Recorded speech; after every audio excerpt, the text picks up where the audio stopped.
Eita glória! Graça e paz, família renovada, povo de Deus. Mais uma vez estamos aqui para junto com você, com a sua família, termos um tempo de louvor e adoração a nosso Deus, sermos ministrados pela sua palavra. E é muito bom mais uma vez poder te encontrar. Lembrando que ainda há tempo de você convidar os amigos, familiares, para unir-se a nós e juntos adorarmos ao nosso Deus. É muito bom estar com você. Eu quero aqui fazer a leitura, já na abertura deste culto, de um texto no livro de Salmos, os Salmos de número 121. Salmo bastante conhecido, sem dúvidas muitos o conhecem de cor e salteado, mas eu quero fazer a leitura desse salmo, eu tenho certeza que Deus tem uma palavra para o seu coração. Diz assim: eleva os olhos para os montes, de onde me virá o socorro? O meu socorro vem do Senhor, que fez o céu e a terra. Não deixará vacilar o teu pé. Aquele que te guarda não tosquenejará. Eis que não tosquenejará, nem dormirá o guarda de Israel. O Senhor é quem te guarda.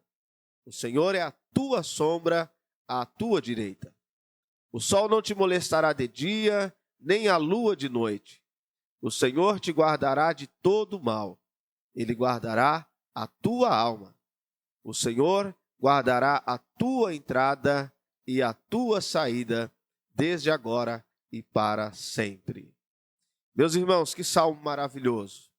O salmista aqui ele vai falar de que Deus, ele é guarda fiel do seu povo. Ele dá a introdução nesse salmo fazendo um questionamento a si mesmo. Eleva os meus olhos para o alto e me pergunto, de onde me virá o socorro? Ele mesmo se responde no versículo 2, afirmando que o socorro dele vem do Senhor, que fez o céu e a terra. Ou seja, não vem de qualquer um socorro, vem daquele que fez, aquele que criou, somente através do poder da sua palavra, criou os céus e a terra. E que você possa alegrar o seu coração, apaziguar a tua alma, na consciência, na certeza de que o Deus de quem o salmista está aqui escrevendo, está descrevendo, ele está falando neste salmo, é o Deus que se faz presente entre nós. É o Deus que, através do seu Espírito, está aí na tua casa, no teu lar, aonde quer que você esteja, com os seus olhos direcionados à sua vida. Amém? Vamos ter uma palavra de oração, suplicando a bênção de Deus sobre nós essa noite. Amém? Que o Espírito Santo, ele venha estar na direção deste culto e que tudo contribua para o nosso bem e para que Deus seja glorificado e exaltado através das nossas vidas. Deus, é muito bom, mais uma vez, estarmos na tua presença, reunidos numa só fé, num só amor, com o mesmo propósito, que é de prestarmos e oferecermos ao Senhor um culto de louvor e adoração ao teu santo nome. Suplicamos, Deus, que o teu Espírito Santo esteja na direção, na condução dessa reunião, para que tudo, Senhor, ó Deus, contribua para o nosso bem e para que o teu nome em nós e através de nós seja glorificado e exaltado. Senhor, receba o nosso louvor, a nossa adoração e nos abençoe. Oramos em nome de Jesus. Amém? Nós vamos, meus amados, ter um momento de louvor e adoração ao nosso Deus. Eu quero convidar você, junto com a sua família, e nós, no mesmo Espírito, vamos engrandecer o nome do Senhor, agradecendo a Ele pela grande obra que Ele tem feito na nossa vida. Amém? Demonstrar e dizer que o infinito amor dEle se manifesta em nós em todo o tempo. Amém?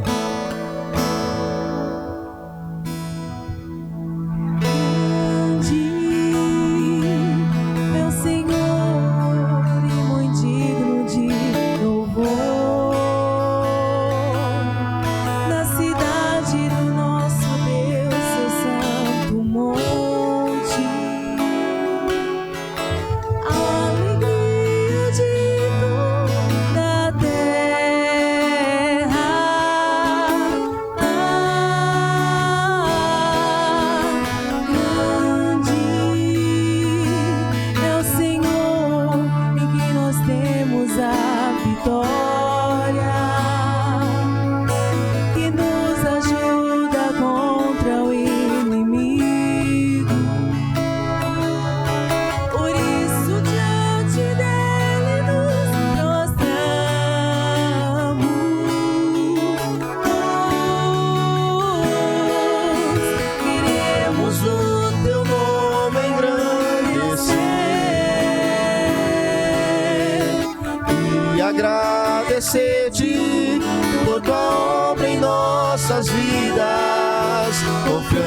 confiamos em teu infinito amor,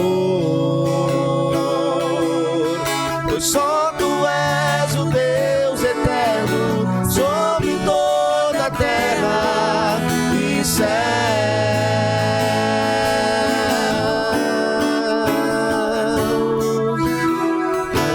Grande é o Senhor e muito digno de louvor, na cidade do nosso Deus, seu santo monte. A alegria de toda a terra.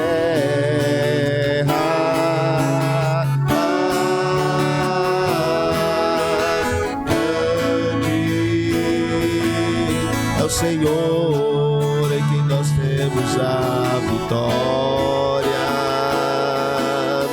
que nos ajuda contra o inimigo. Por isso diante dele nos prostramos,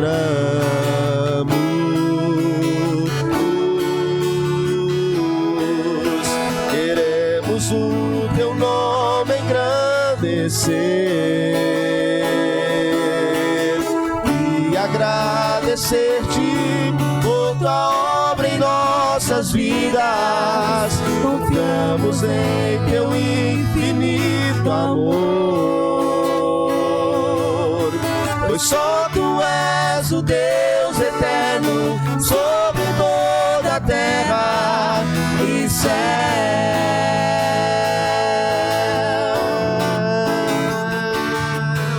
Queremos o teu nome engrandecer e agradecer-te por tua obra em nossas vidas. Confiamos em teu infinito amor, pois só tu és o Deus eterno sobre toda a terra e céus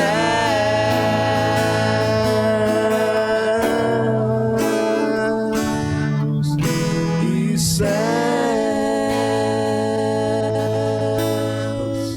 Aleluias. Fato, o Senhor é grande, amém? Que você se apegue nessa grandeza do Senhor e que a sua confiança, a sua fé, ela venha aumentar na dimensão daquilo que Deus é. E você vive uma vida de bênção e de vitórias no nome de Jesus.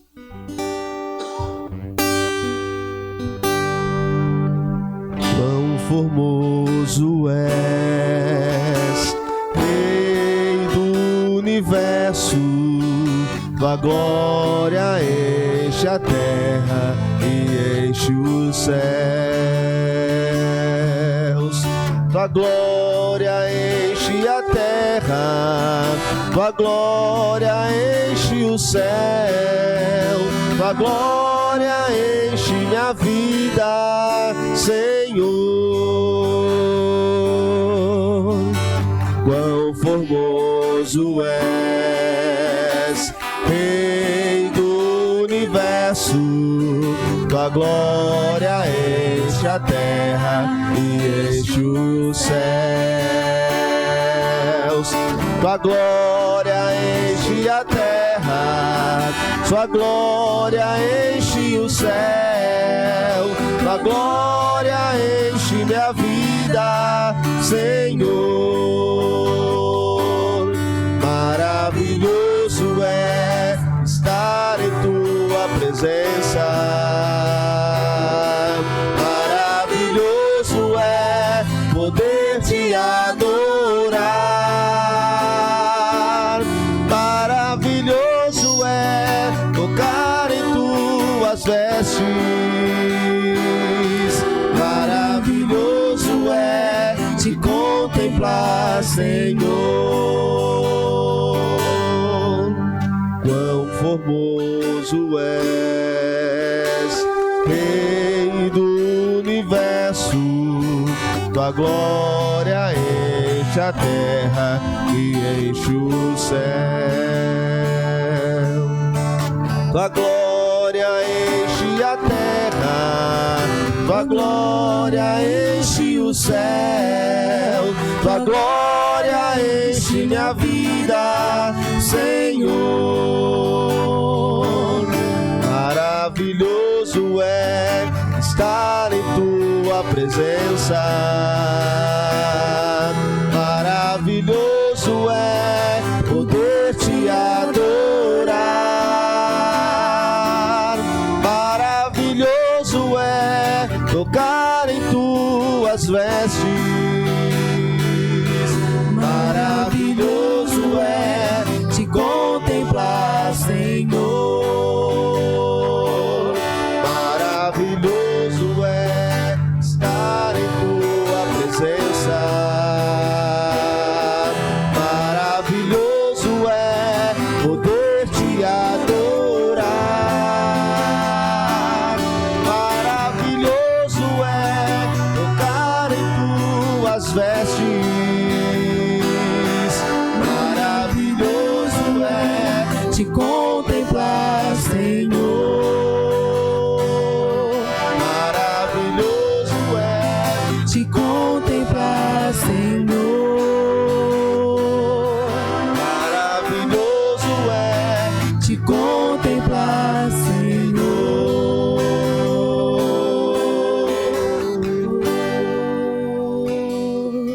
Aleluias. Amém. O desejo do meu coração é que o Espírito de Deus, ele tenha falado ao teu coração através desses hinos entoados. Tenho certeza que a tua adoração, o teu louvor, atingiu o coração de Deus. Amém? Aleluia. Se nós, nesse momento, vamos ouvir a ministração da palavra de Deus. Amém? O presbítero Ricardo vai estar ministrando a palavra de Deus ao meu ao teu coração. Eu convido você a estar atento para aquilo que Deus tem para a sua vida através da sua palavra. Amém? Deus abençoe a tua vida, em nome de Jesus. A paz do Senhor, igreja. Nós vamos aqui meditar na palavra do Senhor.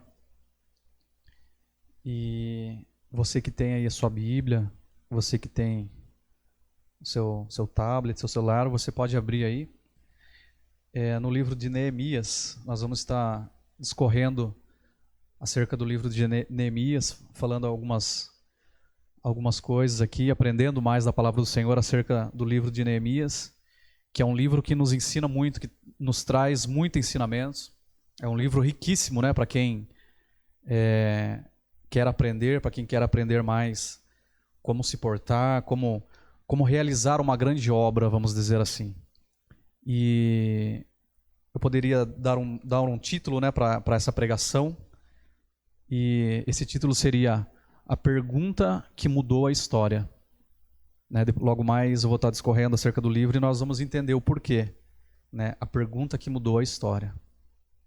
Nós vamos ler aqui no livro de Neemias, vamos discorrer acerca até do capítulo 9, do capítulo 1 ao capítulo 9, fazendo algumas divisões aqui de capítulos e versículos, né, para nós entendermos bem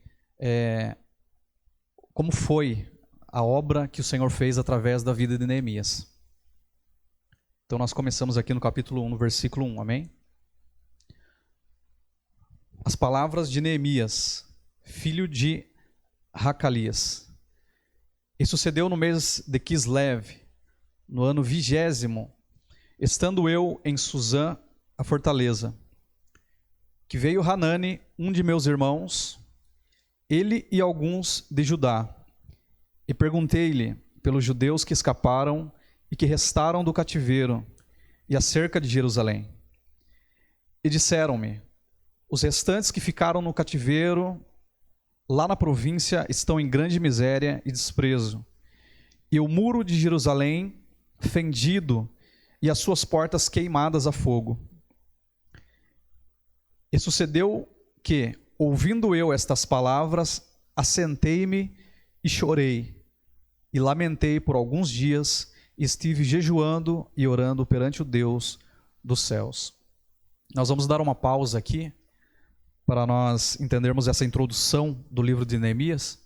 Né? Logo depois que ela fala acerca desse texto, vem uma oração, né, que Neemias faz, uma oração ali para Deus.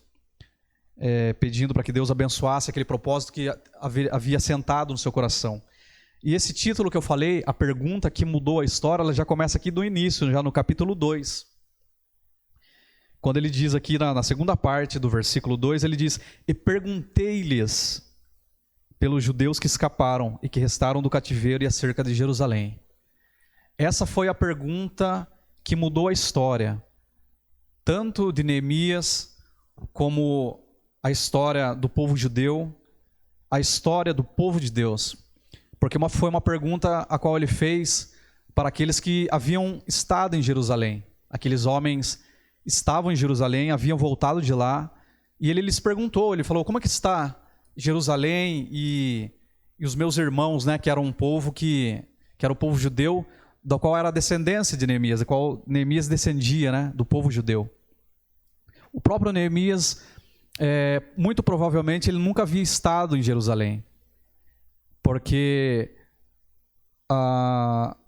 o cativeiro que aconteceu, né, da Babilônia, quando a Babilônia tomou Israel, tomou o povo judeu, havia acontecido há uns 140 anos atrás, né? Então, e eles haviam, o povo de Babilônia havia pego muitas pessoas que moravam ali em Jerusalém e foi levado cativo, né, para a terra de Babilônia. Então, logo depois que isso aconteceu, o Ciro, né, o Ciro grande, o grande rei da Pérsia, ele foi e guerreou contra a Babilônia, né, e tomou o povo, tomou muitos daqueles que eram judeus que estavam sobre o reinado de Babilônia.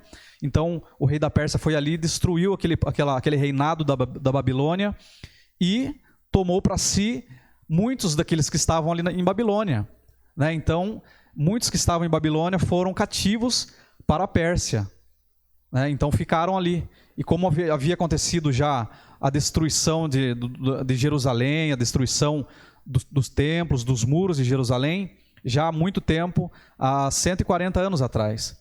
E como Neemias aqui ainda era jovem, né, não havia possibilidade dele ter conhecido a terra de Jerusalém. Então, para ele era uma terra longínqua, era uma terra longe, né? Jerusalém era mais ou menos, estava de onde ele estava, ali de Suzã até Jerusalém, era mais ou menos 1.550 quilômetros, né? A fortaleza de Suzã, da Pérsia, a Pérsia que agora é o atual Irã, para você se identificar aí, para você se localizar, né? Suzã era a fortaleza que estava ali na cidade de Suzã, e Suzã estava na Pérsia. Então estava ali mais ou menos 1.550 quilômetros da cidade dos seus pais, né, dos seus irmãos, a qual ele pergunta, a qual ele questiona. Então essa pergunta ela mudou a história, porque ele ficou sabendo da situação em que estavam vivendo aquele povo que estava ali, que havia sobrado em Jerusalém. E aqui fica também já uma grande lição, tanto para mim e para você. Quando nós fazemos uma pergunta, quando nós perguntamos acerca de algo, nós criamos uma certa responsabilidade acerca dessa pergunta que nós fazemos. Se uma pessoa ela não quiser se comprometer com algo, é bom que essa pessoa não pergunte como que estão as coisas. Porque ao saber de como está, como que funciona as coisas, como está a situação de alguma coisa, essa pessoa se responsabiliza. E foi exatamente isso que aconteceu com Neemias. Quando ele perguntou, quando ele recebeu a resposta de como estava aquele povo ali em Jerusalém, ele assumiu uma responsabilidade. Ali no seu sentimento, houve um sentimento de tristeza, a qual fala que quando ele recebeu essa notícia que os muros estavam caídos, estavam fendidos e as portas estavam queimadas, ele assentou-se e chorou, né, porque ele se entristeceu. E ele diz aqui: lamentei por alguns dias, estive jejuando e orando perante o Deus dos céus. Então isso trouxe uma grande tristeza para o coração de Neemias. Isso trouxe um grande abalo, né, para o sentimento de Neemias. E Neemias se sentiu responsabilizado por aquilo e ele queria fazer algo. Ali já no seu coração assentou-se em mudar a situação, em mudar aquela história.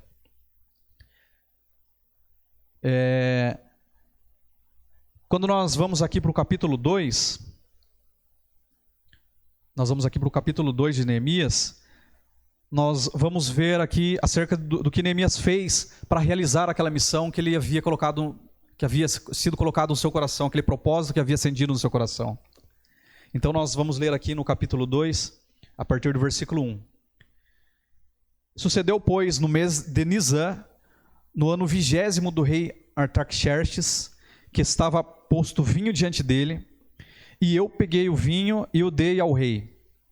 Porém, eu nunca estivera triste diante dele. E o rei me disse: por que está triste o teu rosto? Por que não estás, pois não estás doente? Não é isso senão tristeza de coração. Então temi sobremaneira.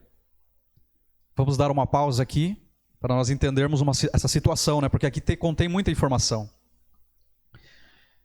Quando ele diz ali que ele, no mês de Nisan, ou seja, 4 meses depois que ele ficou sabendo de como estava o estado de Jerusalém, né, quando ele assentou no seu coração em mudar aquela situação, quando ele se entristeceu, ali no capítulo 1, passaram-se 4 meses. Ou seja, aqui nós aprendemos algo com Neemias já. Nós aprendemos que Neemias ele não foi imprudente em receber aquela situação, em receber aquela informação de como estava o povo de Jerusalém, como estavam seus irmãos ali, né? Ele não se precipitou, ele não foi um homem precipitado em já passar para o rei o que estava acontecendo, né? Sair correndo e falar para o rei qual era o seu propósito, porque talvez isso poderia destruir, né, o seu sonho, o seu projeto.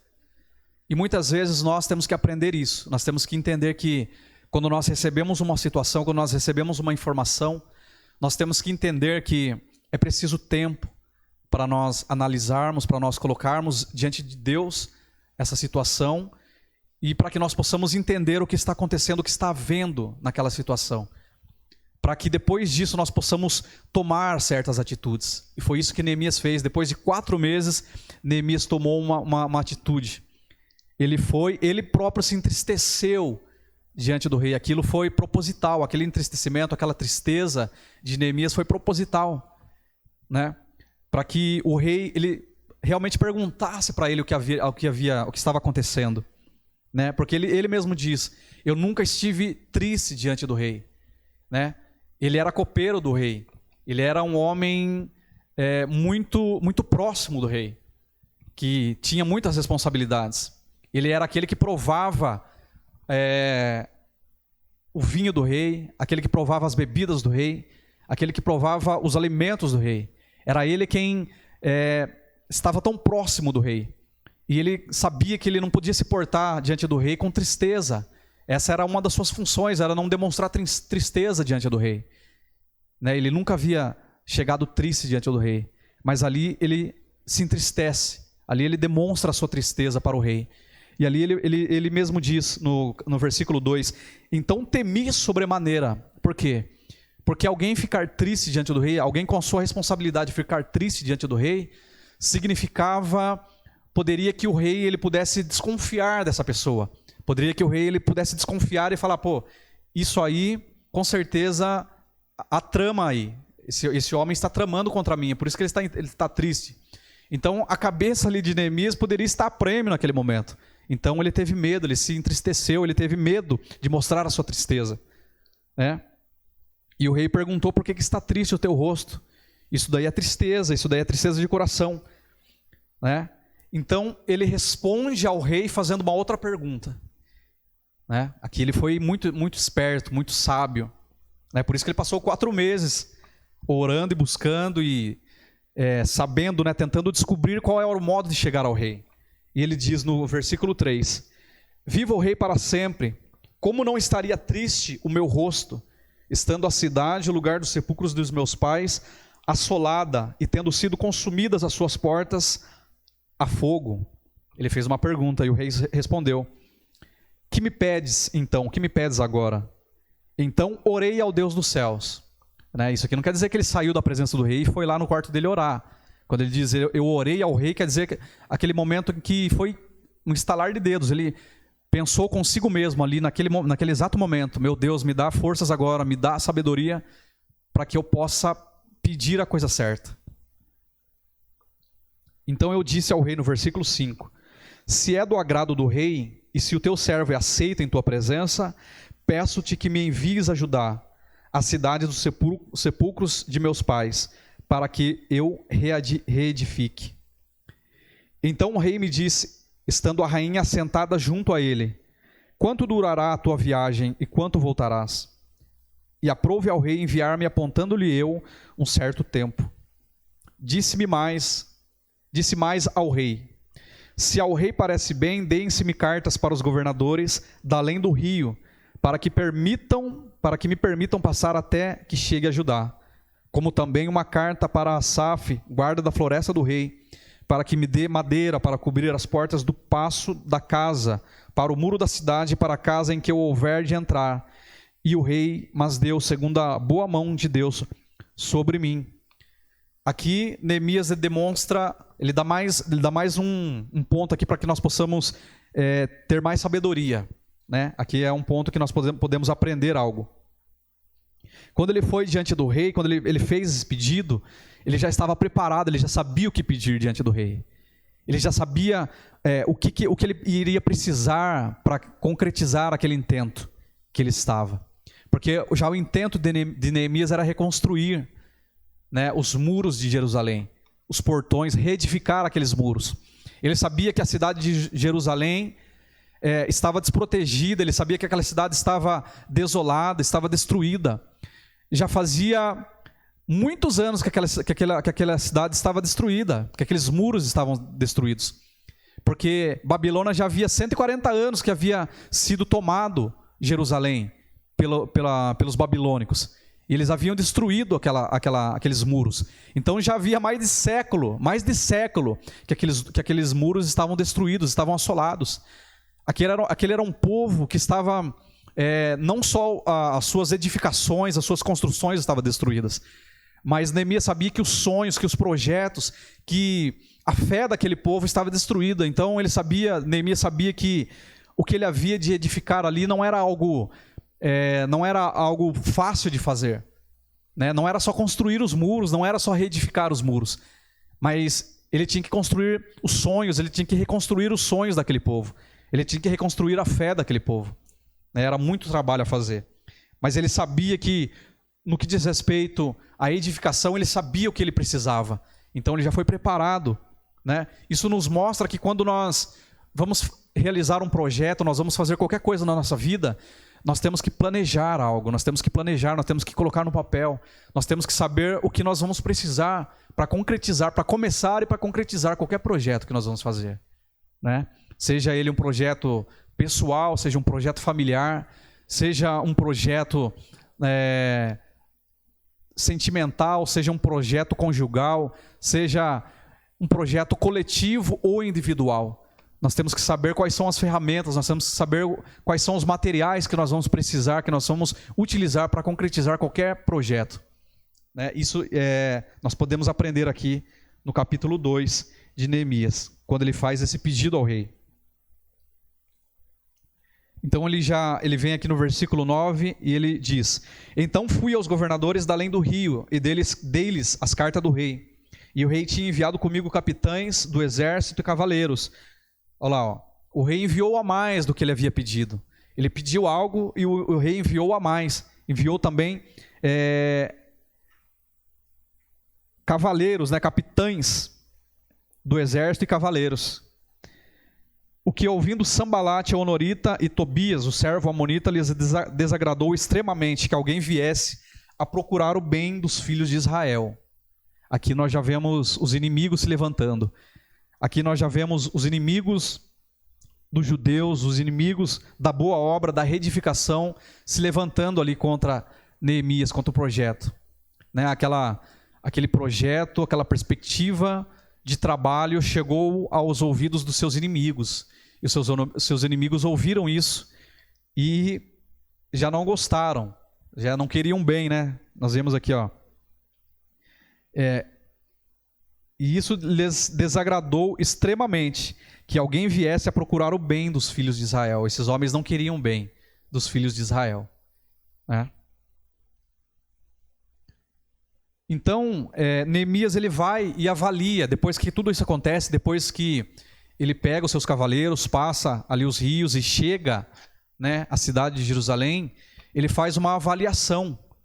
Ele faz uma avaliação acerca de como está a cidade, de como estão os muros, de como estão as portas, né? Isso nos traz também um ensinamento, que quando nós vamos edificar algo, quando nós vamos construir algo, nós temos que ver o terreno, nós temos que entender como está o terreno, para que nós não venhamos errar, para que nós possamos compreender como nós vamos edificar aquela situação, de como está aquela situação e de como nós vamos resolver aquela situação.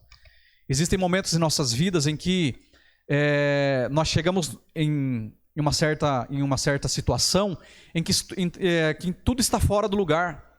Tudo está fora do lugar, né? Tudo está revirado, uma coisa para cá, outra coisa para lá. Então nós temos que identificar a situação.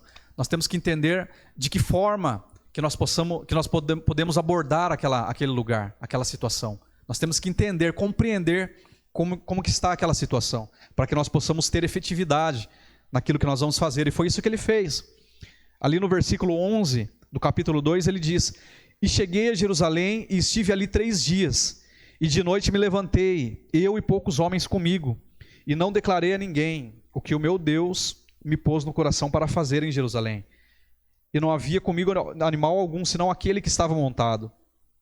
E de noite saí pela porta do vale, e para o lado da fonte do dragão, e para a porta do monturo, e contemplei os muros de Jerusalém, que estavam fendidos, e as suas portas que tinham sido consumidas pelo fogo. E passei à porta da fonte, ao tanque do rei, e não havia lugar por onde pudesse passar o animal em que estava montado. Ainda de noite subi pelo ribeiro e contemplei o muro, e virando entrei pela porta do vale, assim voltei. E não souberam os magistrados aonde eu fora, nem o que eu fazia, porque ainda nem aos judeus, nem aos sacerdotes, nem aos nobres, nem aos magistrados, nem aos mais que faziam a obra, até então tinha declarado coisa alguma. Aqui nós aprendemos outra lição, que existe tempo certo de falarmos dos nossos projetos. Neemias aqui, ele não chegou ali e já foi falando, né, qual era o seu projeto, qual era o seu propósito. Além dele perceber como estava a situação, ele também precisava entender quais eram as pessoas que estavam ali eram as pessoas que iriam participar do seu projeto. Então Neemias esperou 3 dias, ele ficou 3 dias ali averiguando, analisando como estava Jerusalém, e só depois de 3 dias que ele foi comunicar, né, as primeiras palavras, o seu projeto para as outras pessoas. Então ele demorou ali 3 dias. Isso nos ensina que nós não devemos falar imediatamente o nosso projeto. Isso demonstra que nós precisamos compreender que há um tempo para tudo. Há um tempo em que nós devemos projetar,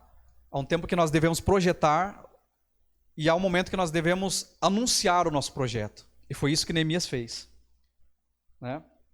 Ali no versículo 18 ele diz: Então lhes declarei como a mão do meu Deus me fora favorável, como também as palavras do rei que ele me tinha dito. Então disseram: Levantemo-nos e edifiquemos, e esforçaram as suas mãos para o bem.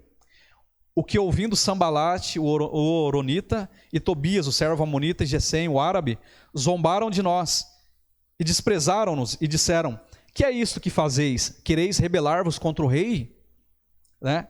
Ali no 20 ele diz: Então lhes respondi e disse: O Deus dos céus é que nos fará prosperar, e nós, seus servos, nos levantaremos e edificaremos, mas vós não tendes parte, nem justiça, nem memória em Jerusalém.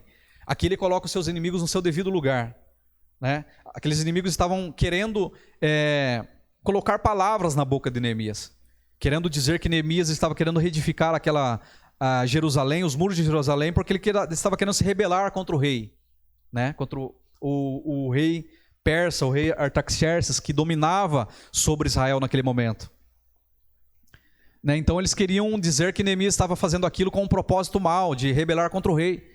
Mas então Neemias ele diz: O Deus dos céus é que nos fará prosperar, mas vocês não terão memória, né, em Jerusalém. Então ele coloca ali os inimigos no seu devido lugar. Ele fala: esses muros serão reedificados porque isso é obra de Deus, mas vocês não terão parte nisso, né? Nós vamos ali para o capítulo 3 de Neemias. Onde Neemias, no capítulo 3, do versículo 1 ao 32, ele faz a chamada, né, dos voluntários, daqueles que iriam se voluntariar para fazer a obra, daqueles que iriam ajudar Neemias a reedificar os muros, né, a reedificar as portas de Jerusalém. Ele diz aqui a partir do versículo 1: E levantou-se Eliasibe, o sumo sacerdote, com os seus irmãos, os sacerdotes, e reedificaram a porta das ovelhas, a qual consagraram, e levantaram as suas portas, e até a torre de Meá consagraram, e até a torre de Hananel. E junto a ele edificaram os homens de Jericó, também ao seu lado edificou Zacur, filho de Imri.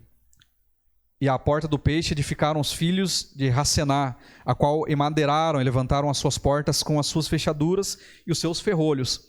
Aqui nesse capítulo inteiro ele vai falar acerca de todos aqueles que ajudaram, né? Acerca dos principais que ajudaram a reedificar. Nós vamos ver aqui, se você decorrer aí no capítulo 3, né, depois você pode estar folheando aí no capítulo 3, para você dar ver os detalhes, né, ver os detalhes do capítulo 3. Nós vamos ver ali Neemias falando acerca de todos aqueles que ajudaram a edificar os muros, né? Tanto os nobres, quanto aqueles que eram ricos, aqueles que eram pobres, né? Homens e mulheres, jovens, senhores, todos aqueles ajudaram, né? Não havia distinção para edificar os muros, né? Isso nos traz um ensinamento também, nos traz um ensinamento em que a obra, qualquer projeto que nós vamos fazer, principalmente o projeto, né, da igreja, da casa de Deus, os projetos da obra de Deus, todos aqueles que fazem parte, todos eles são necessários, todos podem contribuir com a obra, todos podem dar a sua parte, pode ajudar em algo. Qualquer pessoa, né, qualquer situação que ela esteja, por mais que ela esteja numa situação difícil, qualquer pessoa pode ajudar na obra. Aqui Neemias ele não fez divisão, né? Tanto os pequenos como os grandes, todos eles foram chamados para reedificar a obra, né? Isso nos ensina que todas as pessoas são aptas, todas as pessoas podem contribuir com seu pouquinho para fazer uma grande obra. Era isso que Neemias nos ensina aqui no capítulo 3. Né? Neemias ele foi um grande edificador. Se você pegar o livro de Neemias inteiro, você vai aprender muita coisa, né? Para qualquer pessoa que quer edificar algo, qualquer projeto que você tenha na sua vida, é de suma importância que você leia, que você compreenda, que você fique nesse texto de Neemias, no livro de Neemias inteiro, né? Principalmente ali até o capítulo 9. Você vai ver que Neemias ele demonstra um grande aprendizado, ele demonstra algo grande para nós edificarmos a obra de Deus. Nós vamos aqui agora para o capítulo 4, onde fala acerca dos inimigos, onde os inimigos que se opõem à obra. Ou seja, qualquer obra que eu e você fomos fazer, qualquer projeto que você tenha na sua vida, tenha certeza que irão se levantar inimigos para não deixar você fazer. Talvez esses inimigos não queiram a sua morte, assim como queriam os inimigos de Neemias. Mas talvez esses inimigos são aqueles que vão tentar desanimar você de qualquer projeto da sua vida. Qualquer projeto que você tenta fazer, sempre vai ter alguém que vai tentar minar o seu propósito. Vai dizer que não vai dar certo, vai dizer que você não é capaz, que você não tem capacidade, né? Vai chegar para você e dizer, não, você não pode fazer isso, você não adianta nem começar a fazer isso aí porque você não vai conseguir, né? Ele vai desdenhar da sua força. Mas se você souber que esse projeto que foi Deus que colocou no seu coração, se você entender que o projeto que você tem foi Deus quem projetou na sua vida, você vai conseguir vencer esses inimigos, assim como Neemias conseguiu. Então nós vamos aqui ler alguns versículos do capítulo 4 para nós entendermos. No versículo 1: E sucedeu que, ouvindo Sambalate, que edificava o muro, ardeu em ira e se indignou muito, escarneceu dos judeus e falou na presença de seus irmãos e do exército de Samaria e disse: Que fazem esses fracos judeus? Esses fracos judeus, ele diz. Permitir-se-lhes a isto? Sacrificarão, acabá-lo-ão num só dia? Vivificarão dos montões do pó as pedras que foram queimadas? E estavam com ele Tobias, o amonita, e disse: Ainda que edifiquem, contudo, vindo uma raposa derrubará facilmente o seu muro de pedra. Né? Ele estava dizendo assim, Tobias disse, ainda que se edifique, ainda que se construa o muro, vindo só uma raposa vai destruir, vai derrubar. Ou seja, existem pessoas que vão dizer para você que ainda que você realize o seu projeto, vão dizer que o seu projeto ele não tem sustentação, que o seu projeto não tem fundamento, que o seu projeto vai ser destruído. Né? São isso que os inimigos que se colocam diante de nós, eles fazem. Né? Eles querem minar a nossa mente, eles querem desanimar, eles querem dizer para você que você não é capaz. Mas quando Deus coloca um propósito no meu coração, quando Deus coloca um propósito no coração de qualquer pessoa, Deus ele dá as ferramentas, ele dá os fundamentos, ele dá o princípio para que essa pessoa ela possa edificar e essa obra ela possa permanecer.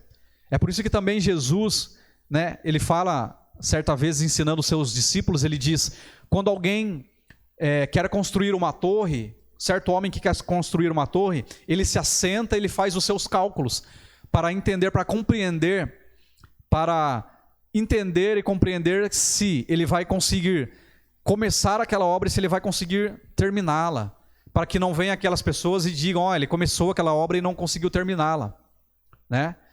E do mesmo modo ele ensina dizendo, um general, um capitão de um exército, quando ele vai correr contra outro exército, ele tem que analisar, ele tem que fazer o cálculo para ver se com 10 mil ele consegue vencer o outro que tem 20 mil. Né? Estrategiando, fazendo estratégias, ele consegue dominar, ele consegue vencer aquela guerra. Então aqui está um princípio, nós temos que começar a obra e nós temos que terminá-la. Não basta só começar, tem que terminar. Porque senão o inimigo ele vai se escarnecer, ele vai tirar sarro, ele vai sorrir da nossa cara, ele vai escarnecer da nossa cara. Então qualquer obra, qualquer projeto que eu e você fizermos, nós temos que analisar, nós temos que fundar, nós temos que ter os fundamentos, os princípios certos, e nós temos que entender que tudo tem que ter o seu término, tudo tem que ser o teu começo, tudo tem que ter o seu início, o seu princípio, e tudo tem que ter o seu fim. Né? A obra tem que ser terminada. É isso que nós aprendemos aqui no capítulo 4. Não se esquecendo que os inimigos eles sempre vão se levantar contra nós. Aqui no capítulo 4, a partir do versículo 15, nós vamos compreender que aqueles homens, eles continuaram a obra, mesmo com aquelas ameaças, mesmo sabendo que os seus inimigos estavam projetando, armando contra eles, sacanear, né? Derrubar os seus muros, guerrear contra eles. O que eles fizeram? Olha só no versículo 15. E sucedeu que, ouvindo os nossos inimigos, que já o sabíamos, e que Deus tinha dissipado o conselho deles, todos voltamos ao muro, cada um à sua obra. E sucedeu que desde aquele dia metade dos meus servos trabalhava na obra, e metade deles tinha as lanças, os escudos, e os arcos e as couraças, e os líderes estavam por detrás de toda a casa de Judá. Os que edificavam o muro, os que traziam as cargas, e os que carregavam, cada um com uma das mãos fazia a obra, e na outra tinha as armas. Olha só que interessante, aqueles homens trabalhavam no muro, na reedificação do muro, e com uma mão eles carregavam a ferramenta, e com a outra eles carregavam a espada, porque eles sabiam que os inimigos poderiam vir contra eles. Né? Eles já aguardavam, eles sabiam que os inimigos estavam preparados para atacá-los. Então eles não dormiram no ponto. Isso aqui nos faz aprender mais uma lição. Que quando nós estamos edificando algo, nós estamos fazendo um projeto acontecer, nós temos que estar preparados para qualquer situação. Né? Nós temos que estar preparados, nós temos que entender que o inimigo ele não tarda, ele vem, quando nós menos esperamos, ele vem. Né? Quem é que não se pergunta, né, nesses dias que nós estamos vivendo, nessa época de pandemia, quem é que poderia saber disso? Né? Quantas empresas não fecharam, quantos negócios que estavam talvez até começando, né? Empresas que estavam começando, estavam iniciando ali o seu negócio, pessoas que estavam iniciando o seu negócio, empresas talvez que já estavam há muito tempo, né? que haviam sido iniciadas, e não sabiam que haveria uma coisa tão grande como essa que se levantou nos nossos dias, uma pandemia tão grande que iria se alastrar no mundo inteiro e ia derrubar tantas empresas. né? Milhares e milhares de empresas já fecharam, tanto no Brasil como em qualquer país do mundo, porque foi uma pandemia mundial. Então, muitas vezes, existem coisas que nós por nós mesmos não podemos nos preparar, não podemos entender, não podemos saber o que virá contra nós. É por isso que nós temos que colocar a nossa vida diante de Deus. É por isso que aquilo que está ao nosso alcance, nós podemos fazer. Mas aquilo que não está no nosso alcance, nós temos que colocar nas mãos de Deus, e nós temos que confiar em Deus, né? E nós temos que estar preparados para qualquer situação. Para qualquer situação. Quando nós lembramos ali daquelas torres gêmeas, né, ali nos Estados Unidos, que foi derrubada ali em 2001 pelos terroristas, eu estava vendo um documentário acerca do homem que projetou aquelas torres. O homem que projetou as torres, o World Trade Center ali em Nova York, ele projetou aquelas torres de uma forma em que as suas estruturas laterais eram estruturas que podiam aguentar um grande impacto, mas o seu interior não aguentava muito impacto. E quem é que iria entender, quem é que iria adivinhar que terroristas, né, depois de 30 anos, depois de mais de 30 anos, iriam tacar com aviões ali aquela torre. E aquelas duas torres vieram abaixo, né? Foi uma falha, talvez foi uma falha no projeto. Foi algo ali que ele não identificou que o inimigo poderia atacá-lo. Assim é a nossa vida, assim é qualquer projeto que nós fazemos. Qualquer projeto que nós edificamos, nós temos que compreender que tudo pode acontecer, né? Nós podemos ser atacados de qualquer lado. O inimigo usa artimanhas contra nós. E foi isso aqui que aconteceu diante de Neemias, né? Diante de Neemias que estava reconstruindo, e seus inimigos vieram e queriam ofendê-lo, queriam desanimá-lo, mas eles estavam com as suas armas, eles estavam ali preparados para o que desse e viesse. Ali no capítulo 5, nós vamos ver algumas medidas que Neemias tomou contra a injustiça social que estava acontecendo no povo, no meio do próprio povo, ali de Jerusalém, que habitava ali, em que os mais ricos, né, os magistrados que estavam ali, estavam cometendo injustiça contra as pessoas pobres, contra os pobres que estavam na cidade, né? Em que os pobres eles tinham que tomar emprestado das pessoas mais ricas, das pessoas que tinham mais posse, até mesmo para pagar os impostos, né? E aquelas pessoas, os que haviam emprestado dinheiro, aqueles que eram os nobres da cidade, estavam cometendo injustiça contra as pessoas pobres, contra as pessoas que não tinham como pagar, como não tinham mantimento, já estava faltando mantimento para aquelas pessoas. Então Neemias, vendo isso, ele intercedeu, ele foi até aqueles magistrados, até os nobres, e ele disse: essas pessoas que estão sofrendo, que vocês estão massacrando, são nossos irmãos, são seus irmãos, né? Jerusalém já foi destruída, Jerusalém já estava no monturo, já está no monturo, né? Essas pessoas são nossos irmãos, vocês vão querer ser mais um fardo pesado contra as pessoas que são os nossos irmãos, né? Neemias intercedeu junto àqueles nobres, junto aos magistrados, intercedendo pelas pessoas mais pobres, né? Isso acontece em qualquer projeto que nós vamos fazer na nossa vida. Nós encontramos no meio, né, dessa caminhada, nós encontramos injustiças. Então muitas vezes nós temos que ser esses intercessores. Muitas vezes nós temos que nos colocar nessa posição contra a injustiça dentro de um próprio projeto, né? Injustiça acontecendo dentro da injustiça. Havia calamidade, aquela cidade estava destruída, seus muros estavam destruídos, havia calamidade e havia injustiça dentro do próprio povo, né? Muitas vezes isso acontece dentro das nossas igrejas. Isso acontece às vezes dentro do povo, né? No meio do povo de Deus. Há injustiça do mundo, há injustiça do mundo contra os cristãos, contra a igreja, há perseguição contra a igreja, contra aqueles que acreditam na palavra do Senhor, que seguem a Deus. Mas existem injustiças que acontecem dentro do próprio povo de Deus. Injustiça daqueles que são maiores, né? Daqueles que estão em eminência no povo de Deus, que muitas vezes cometem injustiça contra aqueles que são menores. E muitas vezes nós temos que interceder, né? Muitas vezes nós temos que nos levantarmos contra essas injustiças. Não só dentro da igreja, não só dentro do nosso núcleo de igreja, mas também dentro da família, né? Muitas vezes existem injustiças acontecendo dentro da nossa própria família e muitas vezes nós temos que nos levantar contra essa injustiça. Existem injustiças sociais que acontecem, né, na sociedade, e nós muitas vezes temos que nos colocar, nos posicionarmos contra essas injustiças. Muitas vezes nós temos que nos levantar assim como Neemias se levantou e intercedeu, né?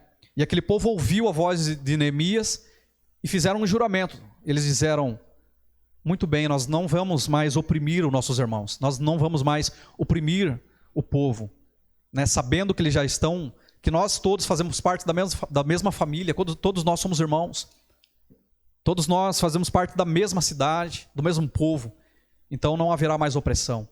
E Neemias os fez ali jurar que não haveria mais aquela opressão diante do povo. Ali no capítulo 6, nós vamos ver os inimigos tentando intimidar, mais uma vez, Neemias. Aqui no versículo 1, se você quiser acompanhar comigo.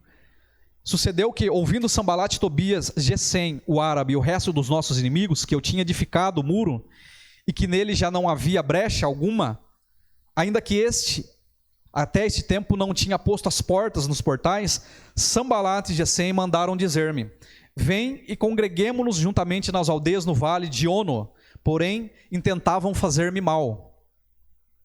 E enviei-lhes mensageiros a dizer: faço uma grande obra, de modo que não poderei descer, porque cessaria esta obra, enquanto eu a deixasse e fosse ter convosco.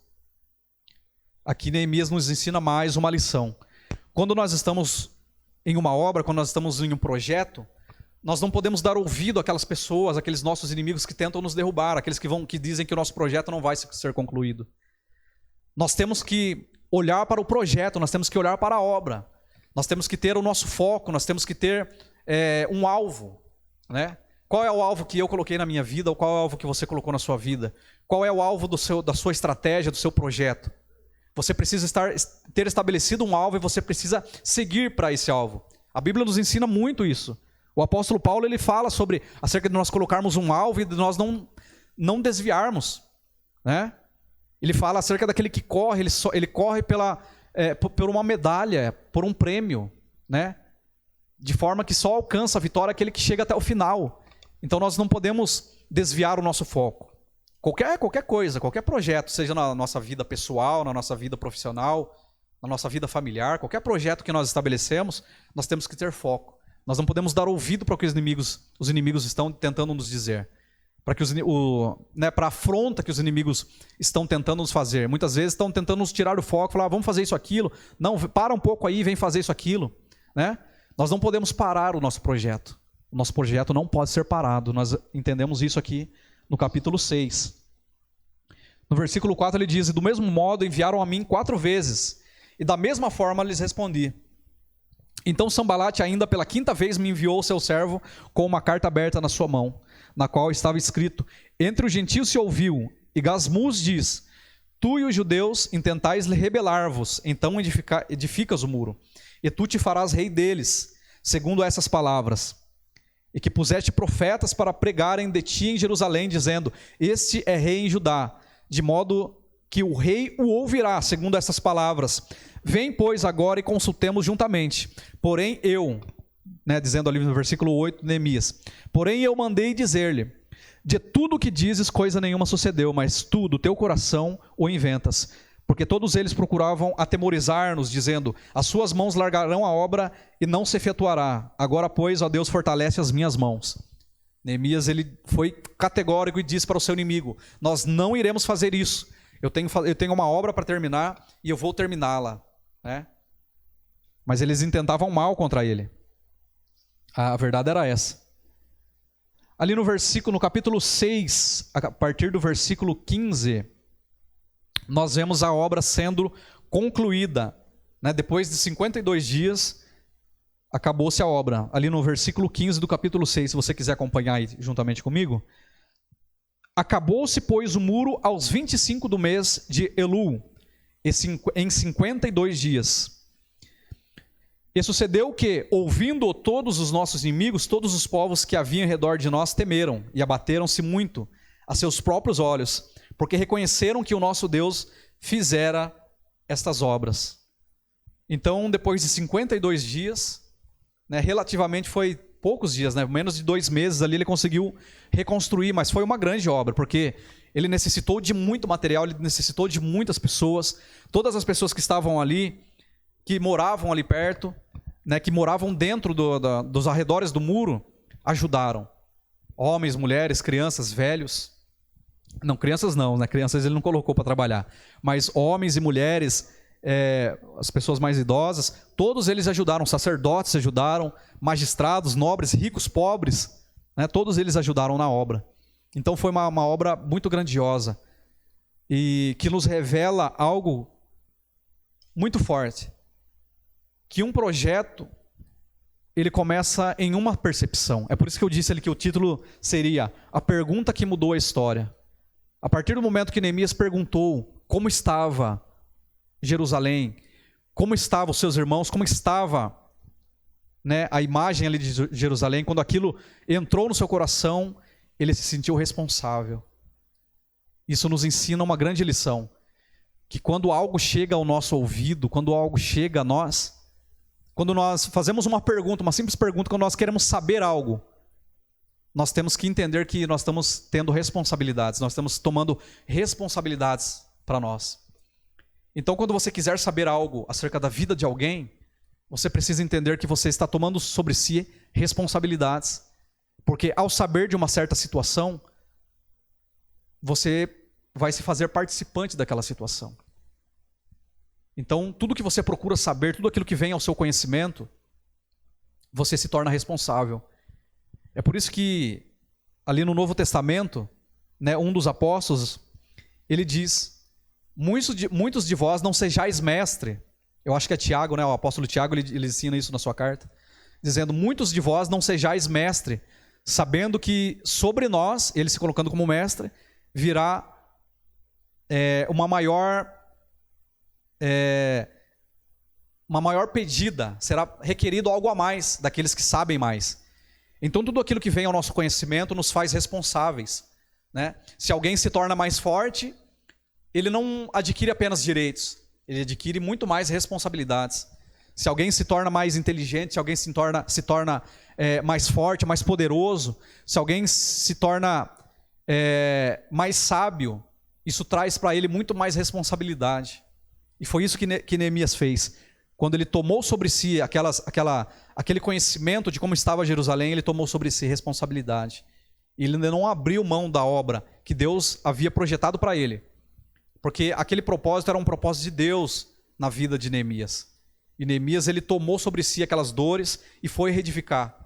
Ele ficou 12 anos ali, ele não ficou só os 52 dias, né, que terminaram os muros. Mas depois disso ele teve que reedificar a fé daquele povo.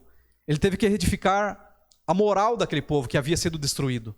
Ele não reedificou só os muros, só algo sólido, mas também na mente, no coração, na fé, no espiritual daquelas pessoas. Neemias, ele ficou ali 12 anos trabalhando para que o projeto de Deus se restabelecesse, para que Jerusalém voltasse a ter fé, para que Jerusalém voltasse a acreditar em Deus, voltasse, né, do pó, do monturo, daquilo que era ruínas apenas da cidade, voltasse a ter uma grande cidade, uma grande cidade referencial, em que eles pudessem olhar e ver aquela obra e falar, Deus realmente existe, Deus realmente está conosco, né? Então isso nos mostra que a nossa obra, ela não é só das coisas aparentes. A obra que Deus ele faz, ele realiza na nossa vida, não são só de coisas aparentes, mas são de coisas espirituais. Deus ele muda as coisas físicas, sim, ao nosso redor, mas ele muda também o espiritual, ele muda o nosso psicológico, ele muda o nosso emocional, ele muda nós por inteiro. Tudo que Deus faz é para mudar o homem por inteiro, para que o homem ele venha a ser um varão perfeito, para que a mulher seja uma varoa perfeita diante dele. Deus ele não faz uma obra pela metade, né? Deus ele faz com que todas essas coisas se edifiquem. E depois que ele terminando ali aquela obra, depois isso nos traz também esse ensinamento, em que nós não devemos nos acovardar diante de qualquer situação.